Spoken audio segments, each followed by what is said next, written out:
All right, so today we have a patient who is dealing with some mid-back tension. When we were doing her orthopedic tests, she's got very limited rotation in her thoracic spine, especially to this right side. So we are going to administer some needles, and hopefully these dry needles will help loosen up the mobility in the thoracic spine. So what we do is we first identify where the spinous processes are. These are the little dinosaur bones that stick out of your back. And then what I do is I use my finger as a gauge to stay right on top of the spinal column, because there's nothing that we can injure between the skin and the spine here. There's no vasculature, there's nothing but muscle, tendon, and ligament between the skin and the spine. So as long as I stay right on top of the spine, I kind of use my fingers as a guide. I know that I'm not going to touch any other structures other than the muscles, tendons, and ligaments. So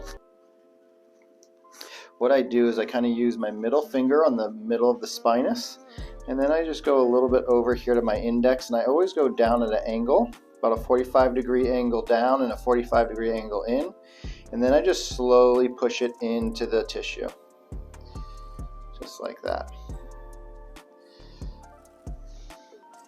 And especially when we're on the thoracic spine, we don't want to obviously puncture the lung. So whenever I'm over top of the ribs or on the spine, I'm always using a tangential angle with my needle so that we stay right on top of the spine. Again, we can't touch any other structures other than the muscles, tendons, and ligaments, as long as we stay right on the spine.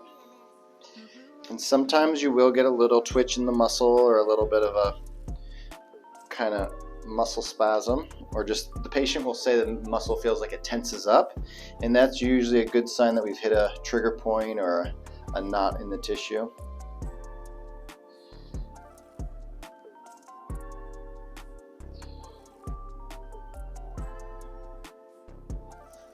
So again, I find the spine with my middle finger, so I'm right on top of it, and then I just go over .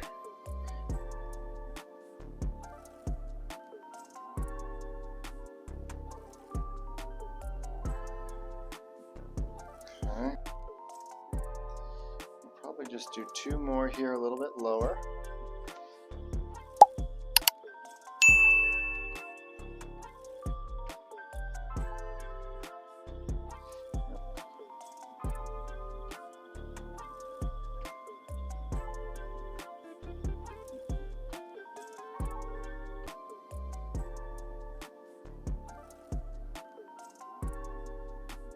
Oh, there it is. Just like that.